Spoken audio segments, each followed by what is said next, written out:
El futuro rey de Inglaterra pasó 3 años criando a su familia en una casita de campo de 4 habitaciones. No un palacio, ni un ala de un castillo. Una casita de campo, sin personal de servicio, sin mayordomos que pasearan por los pasillos, sin niñeras trabajando detrás de la habitación del bebé.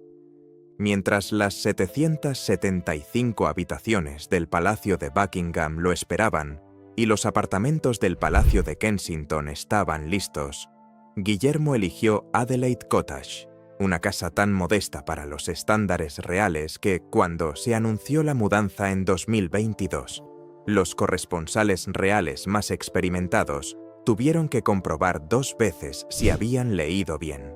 Y aquí es donde reside la clave. Cada decisión sobre la residencia que Guillermo ha tomado desde entonces, incluyendo la mudanza de la familia a Forest Lodge en Windsor Great Park, descrita por la prensa como su hogar definitivo, apunta en la misma dirección, lejos de la grandeza, lejos de la maquinaria de la vida palaciega, lejos de todo lo que se supone que un futuro rey desea.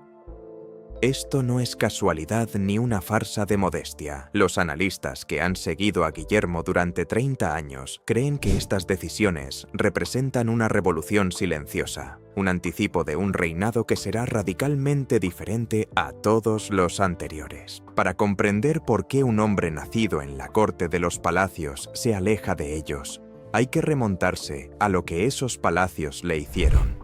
Si le interesa el análisis de la realeza que va más allá de los titulares, suscríbase, porque este artículo explica casi todo sobre el próximo capítulo de la monarquía. Comencemos con la decisión en sí, porque su singularidad merece ser analizada en profundidad. Cuando la familia Wales abandonó el Palacio de Kensington en el verano de 2022, dejaron el apartamento 1A, una residencia de 4 plantas y 20 habitaciones que había sido renovada para ellos con un considerable gasto público apenas una década antes. La cambiaron por Adelaide Cottage, una casa catalogada como de grado 2 en Windsor Home Park, construida originalmente en 1831 como residencia de retiro para la reina Adelaida. 4 habitaciones para una familia de 5. Los reportajes de la época confirmaron el detalle que más sorprendió a los observadores de la realeza: la ausencia de personal doméstico residente. Según se cuenta, la niñera que había formado parte de la casa durante años ya no vivía bajo el mismo techo. No había ama de llaves residente. Los futuros reyes vivirían día a día, más como una familia profesional acomodada que como cualquier generación real anterior. La razón principal eran los niños. George, Charlotte y Louis estaban matriculados juntos en Lambrook, una escuela rural cercana, y la familia quería algo que ningún hijo de heredero había tenido jamás: una rutina normal. Llevar a los niños al colegio, eventos deportivos, una casa donde la familia ocupara todas las habitaciones en lugar de vivir de un lado para otro en una residencia estatal. Los periodistas de la realeza describieron a William y Catherine llevando a los niños al colegio ellos mismos, organizando sus agendas en función de las fechas escolares y construyendo la vida familiar a partir de la rutina de los niños en lugar de adaptarla a la de la corona. Luego, en 2025, surgieron informes sobre el siguiente paso: una mudanza a Forest Lodge, una casa georgiana más grande en el interior de Windsor Great Park. Los corresponsales la describieron como la residencia a largo plazo de la familia, el lugar donde, según se informa, planean permanecer incluso después de que Guillermo se convierta en rey. Léanlo de nuevo porque es la parte verdaderamente radical. Según varios corresponsales de la realeza, Guillermo no tiene intención de hacer del Palacio de Buckingham su residencia familiar cuando ascienda al trono. El palacio seguiría siendo la sede operativa de la monarquía, el escenario de las ceremonias, pero el rey del Reino Unido se desplazaría a su propio trono. Nada de esto está confirmado y el palacio nunca se ha pronunciado formalmente al respecto. Pero la coherencia de los informes, a lo largo de los años y en diferentes medios, habla por sí sola. Así que la pregunta prácticamente se plantea sola: ¿por qué? Para comprender la radicalidad de esto, conviene saber qué ha significado siempre la residencia real, ya que Guillermo está rompiendo un patrón que se remonta a siglos atrás. Victoria y Alberto compraron Osborne House y reconstruyeron Balmoral precisamente para proyectar virtud doméstica a escala imperial, retiros privados que sin duda alguna seguían siendo palacios. Jorge V y la reina María dirigieron el Palacio de Buckingham como el centro neurálgico ceremonial del imperio. La difunta reina Isabel mantuvo el modelo completo durante todo su reinado.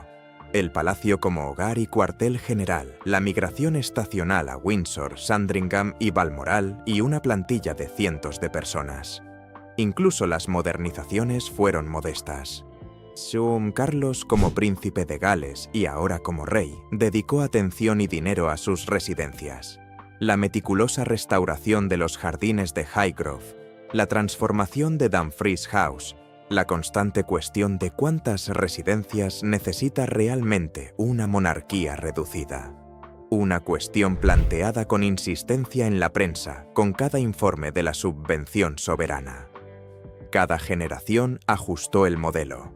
Ninguna lo abandonó.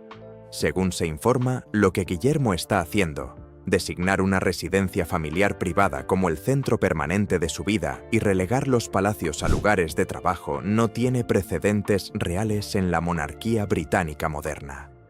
Las comparaciones más cercanas provienen del extranjero y son reveladoras. Las familias reales holandesa, noruega y danesa adoptaron hace tiempo versiones de la monarquía de la bicicleta. Soberanos que viven con relativa normalidad, educan a sus hijos en escuelas públicas y reservan la grandeza para las ocasiones de Estado. Estas monarquías gozan sistemáticamente de algunos de los índices de aprobación más altos de Europa. El rey de los Países Bajos, como es bien sabido, copilotó vuelos comerciales durante años como afición.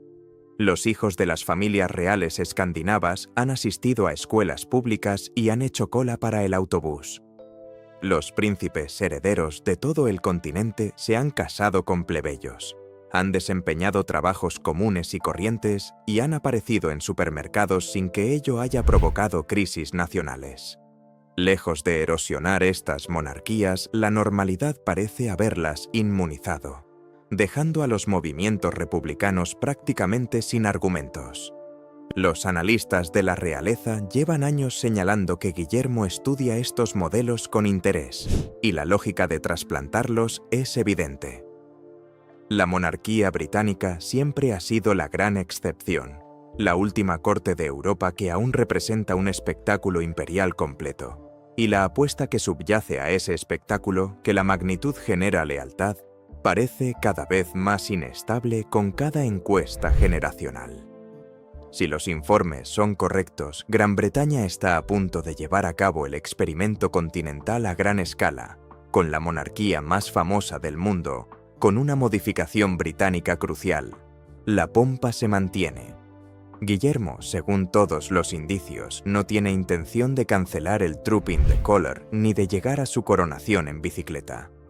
El diseño, sugieren los comentaristas, es una monarquía dividida, escandinava en casa, imperial en el desfile, ofreciendo al público tanto la familia cercana como el espectáculo ceremonial completo, manteniéndolos deliberadamente separados para que ninguno contamine al otro.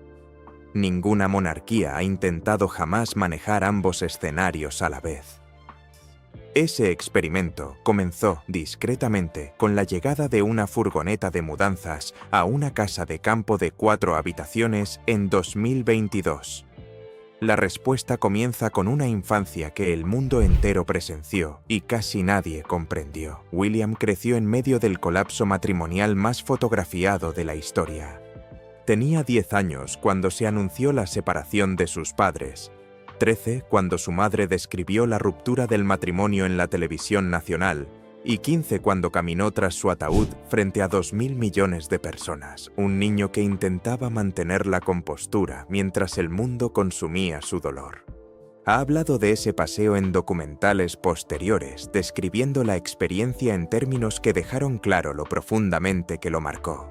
Entrevistas para las películas de 2017 que conmemoraban el 20º aniversario de la muerte de Diana, habló de la incredulidad, de cómo él y Harry lo sobrellevaron y de la determinación de su madre de mostrarles a sus hijos el mundo más allá de los muros del palacio. Ha hablado del acoso de los paparazzi durante sus últimos años y de sus posteriores batallas legales y públicas por la intrusión de la prensa, desde el litigio por las escuchas telefónicas hasta las extraordinarias declaraciones públicas que su oficina emitió en defensa de Catherine durante su noviazgo y posteriormente de su familia. No se trata de rumores privados. Están registradas en sus propias palabras a lo largo de 2 décadas y constituyen el tema más recurrente de su vida pública. Y alrededor de todo ello se alzaban los palacios. Las grandes residencias no fueron santuarios durante sus años de formación, fueron escenarios.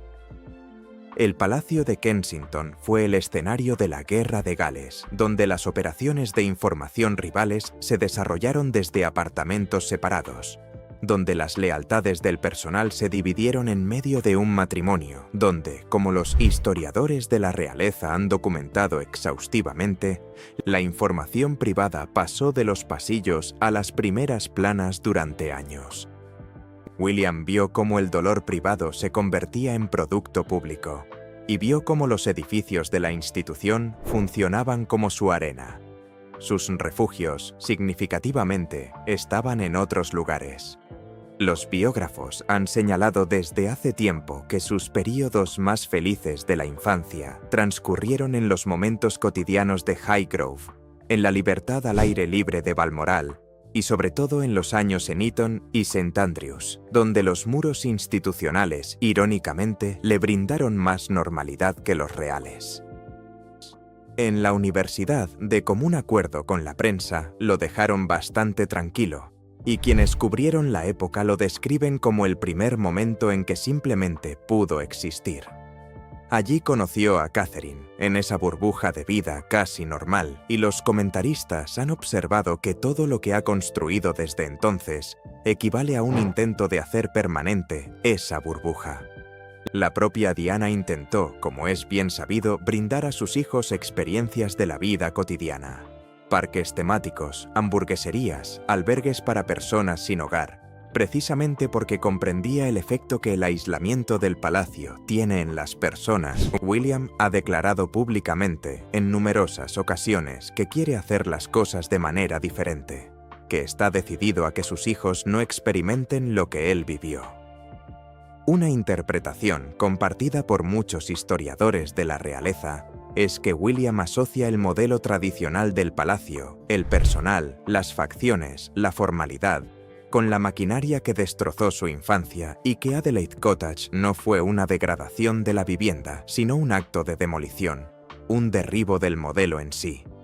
Pero la arquitectura que prioriza a la familia que el mundo ve ahora no fue diseñada únicamente por William, y es aquí donde la historia se centra en la persona que los comentaristas describen cada vez más como su verdadero arquitecto. Catherine provenía del mundo al que William intentaba llegar. Su infancia en Bucklebury, en una familia unida, ininterrumpida y acomodada de clase media, es precisamente el modelo que ahora rige la Casa de Gales. Santatas. Los cronistas de la realeza han señalado durante años que la familia Middleton se convirtió en una especie de segundo hogar para William mucho antes de la boda. Un lugar donde experimentó, según se dice, por primera vez, la calidez cotidiana de una familia que simplemente vivía junta sin personal ni ceremonias. Las biografías de la pareja describen cómo se sentía atraído por Bucklebury durante los períodos difíciles, absorto en los almuerzos dominicales y las vacaciones familiares, y amigos citados a lo largo de los años han sugerido que lo atrajo no fue solo Catherine, sino todo el ecosistema que la rodeaba. Padres aún juntos, hermanos genuinamente unidos. Un hogar que era simplemente un hogar.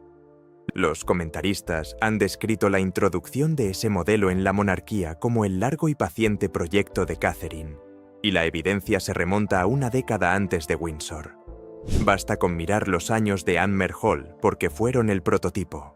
Desde 2015, mientras William trabajaba como piloto de ambulancia aérea, la pareja se instaló en Anmer, Norfolk, y crió a George y Charlotte durante sus primeros años casi completamente lejos de Londres. Una decisión que en su momento fue criticada por parte de la prensa como una evasión de responsabilidades y que la pareja defendió como deliberada. Esos años en Norfolk, según afirman ahora los historiadores de la realeza, fueron la primera prueba de fuego del modelo de priorizar a la familia. Una prueba para William y Catherine de que funcionaba, de que los niños podían ser de la realeza y a la vez simplemente niños. Windsor no supuso un cambio. Fue el experimento de Norfolk convertido en algo permanente. Desde insistir en que los niños asistieran a colegios regulares pasando por la crianza tan involucrada que la pareja muestra en público, hasta la elección de un hogar donde, según los informes, la familia cocina, come y vive sin un aparato doméstico a su alrededor, cada paso sigue el mismo patrón. Y entonces llegó el periodo que, según todos los testimonios serios, convirtió esa preferencia en un principio.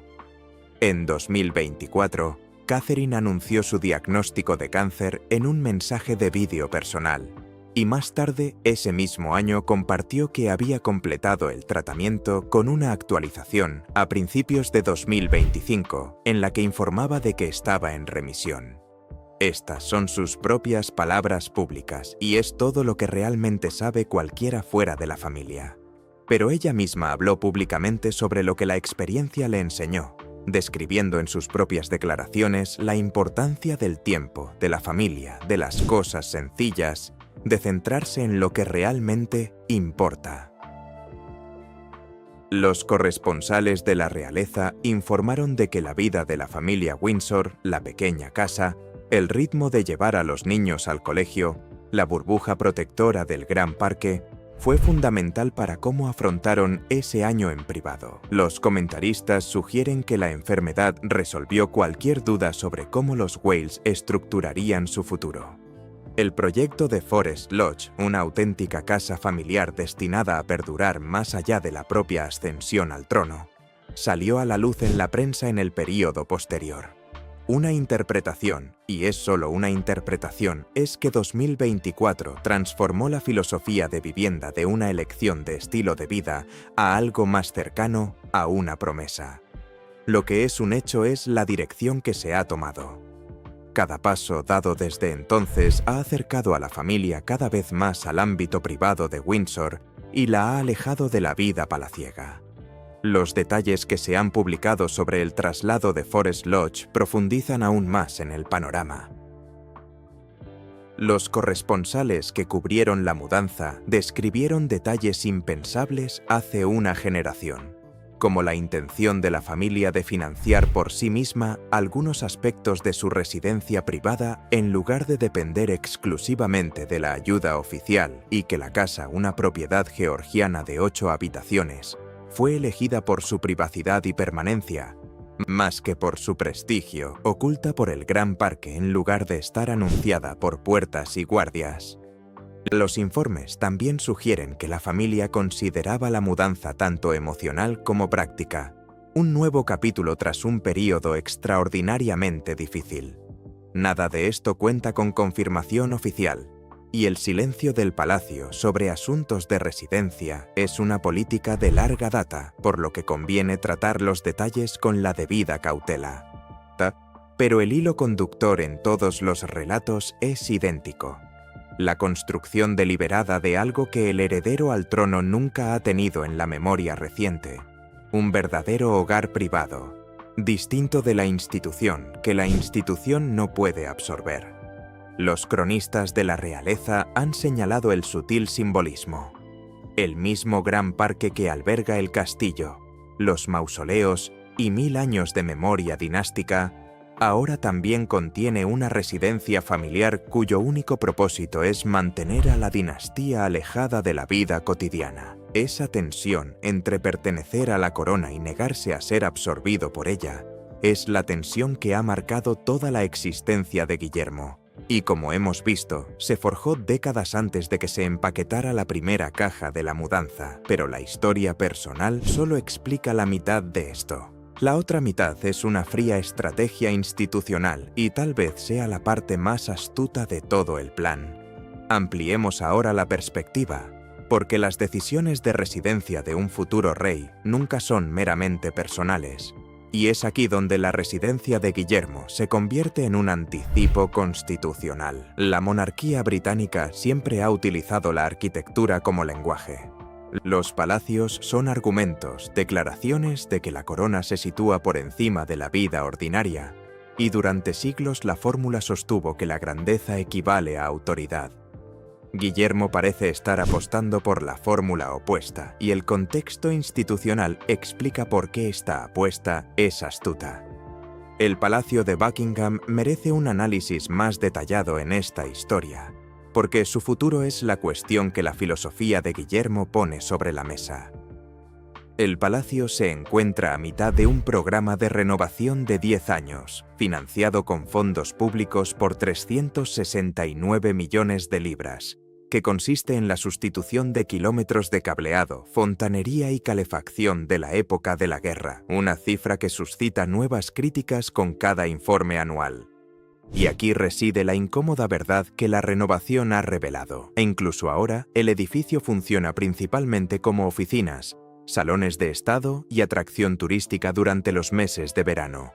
El propio rey Carlos, notablemente, ha seguido residiendo en Clarence House durante todo su reinado hasta ahora, y los informes sugieren consistentemente que considera el palacio más un lugar de trabajo que un hogar, lo que significa que Guillermo no sería el primero en mantener la distancia, sino solo el primero en formalizarla de forma permanente. Los comentaristas de la realeza han debatido abiertamente si el futuro de la monarquía implica que el Palacio de Buckingham se convierta, de hecho, en una galería nacional y escenario ceremonial a tiempo completo, abierto al público la mayor parte del año, conservando su balcón y patio delantero, para los grandes momentos estelares que ningún otro escenario puede ofrecer. Los informes sugieren que Guillermo simpatiza con la ampliación del acceso público, aunque nada está confirmado. Piense en lo que eso significaría. La residencia real más famosa del mundo, la dirección que define a la institución en el imaginario global, reclasificada discretamente de hogar a sede en el transcurso de una generación. Los tradicionalistas consideran la perspectiva vagamente herética. Los modernizadores señalan que un palacio que atienda a 20 millones de visitantes anuales justificaría sus costos mejor que un palacio que albergue a una sola familia. En cualquier caso, la dirección del debate en sí misma es lo relevante, porque hace una década la pregunta ni siquiera existía. La residencia de Guillermo la hizo posible. La subvención soberana que financia la monarquía se somete a escrutinio cada vez que la economía se contrae. Y las encuestas han demostrado durante años que los jóvenes británicos sienten un apego notablemente menor a la institución que sus padres. En este contexto, consideremos la aritmética de la imagen pública. Un monarca que vive modestamente, trabaja desde su hogar familiar y trata los grandes palacios como edificios nacionales, en lugar de residencias privadas, es mucho más difícil de criticar por su coste, privilegio o distanciamiento de la vida cotidiana. Los analistas de la realeza llevan tiempo señalando que Guillermo favorece una monarquía más austera en general, con menos miembros de la realeza en activo, menos ostentación, mayor visibilidad y utilidad, y su filosofía de residencia encaja a la perfección con esa visión.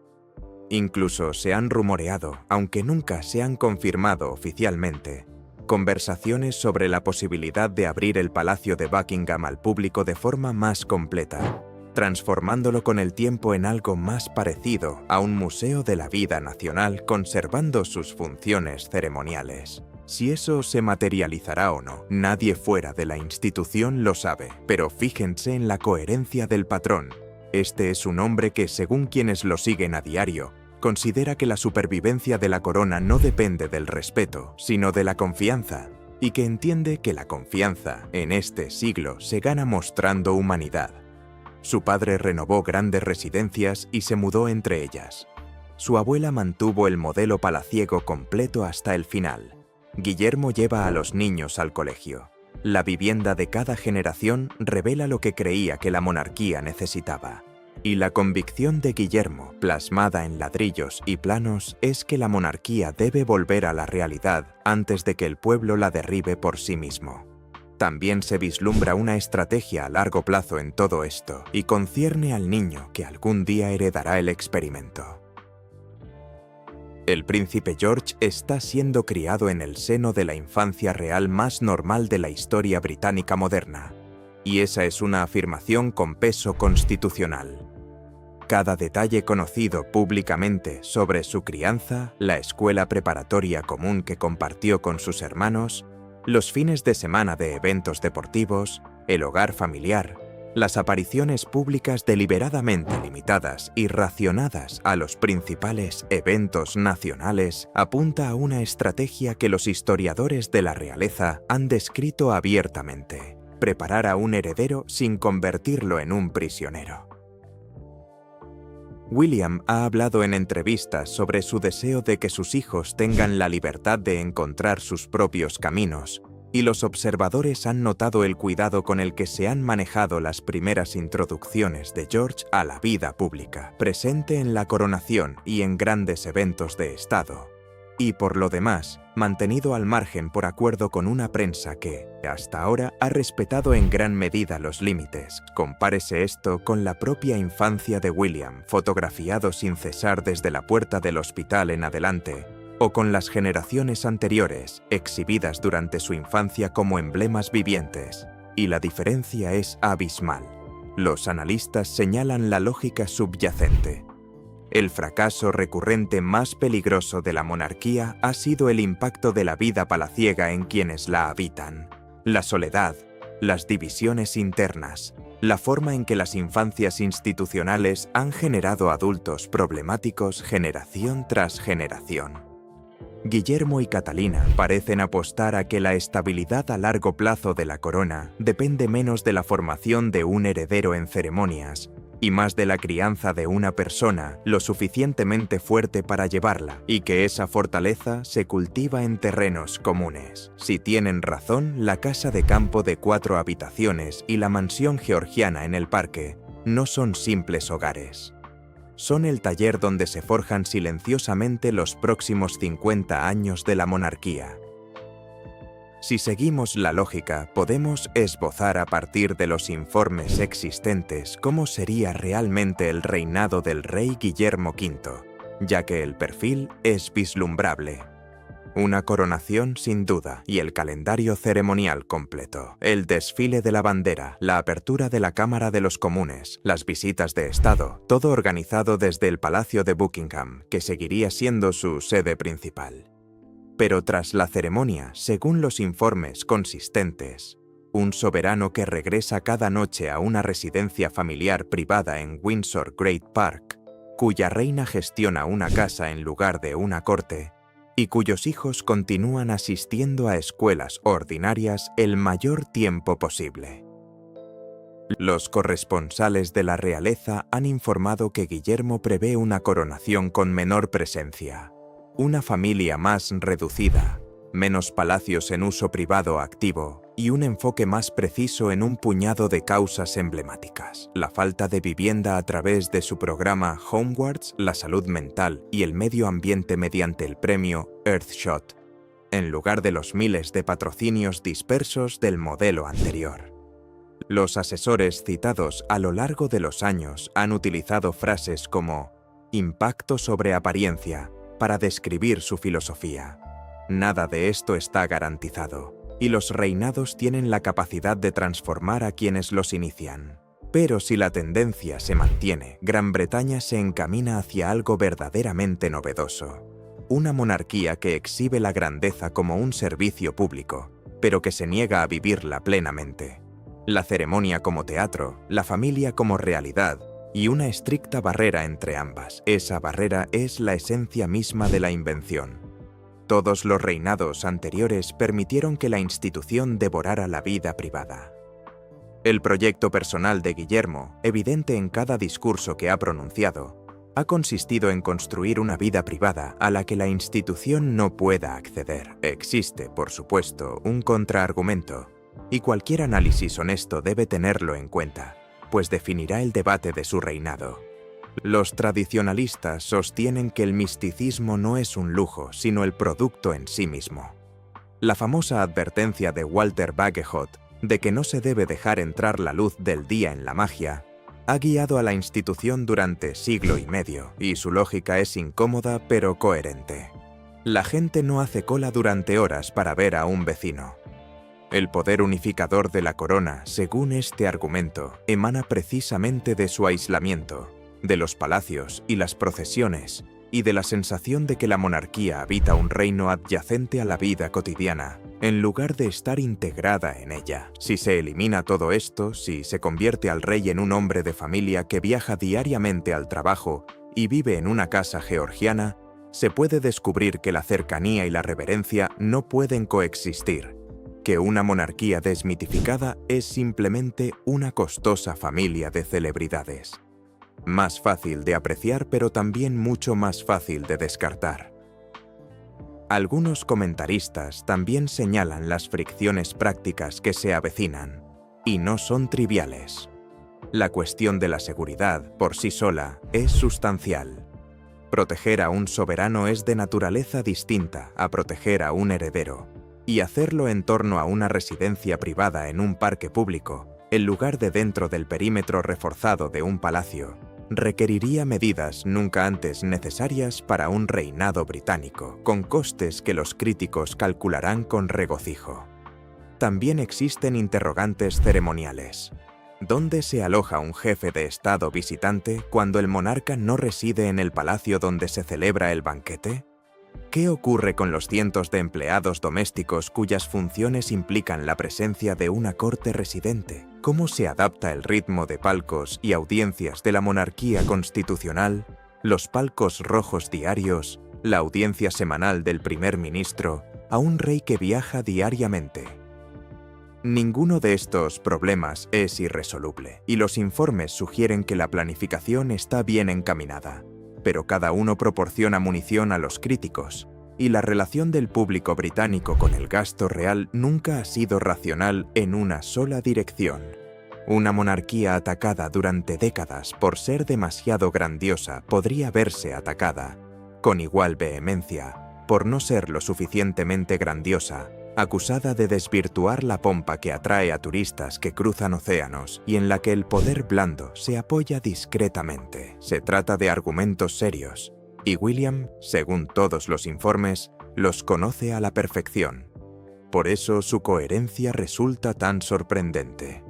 Durante 30 años ha escuchado todas las versiones del caso del misticismo, de cortesanos, historiadores y posiblemente de su propio padre, y aún así sigue optando por la casa de campo.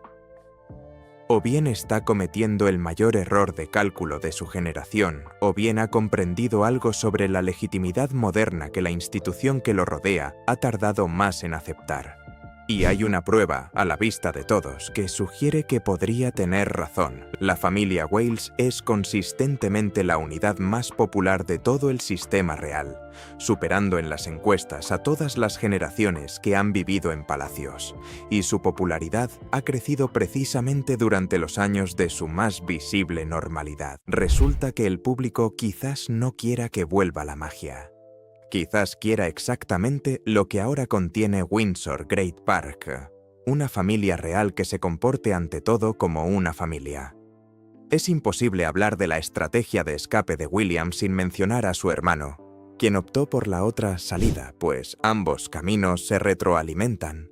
Harry, tras una infancia similar, la misma maquinaria palaciega y el mismo acoso mediático, llegó a la conclusión de que la única vía de escape era la total: abandonar la institución, el país y, finalmente, narrar su partida al mundo a través de entrevistas, una serie documental y unas memorias. Su veredicto sobre la vida en el palacio, expresado en sus propias palabras, fue que la institución y la prensa, en conjunto, hacían imposible la felicidad cotidiana en su interior.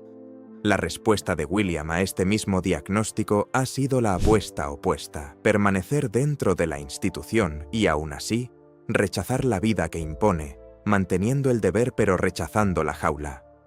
Los analistas de la realeza han descrito a los hermanos como experimentos paralelos que parten de la misma herida inicial: exilio versus renovación, y los resultados hasta ahora son sorprendentes.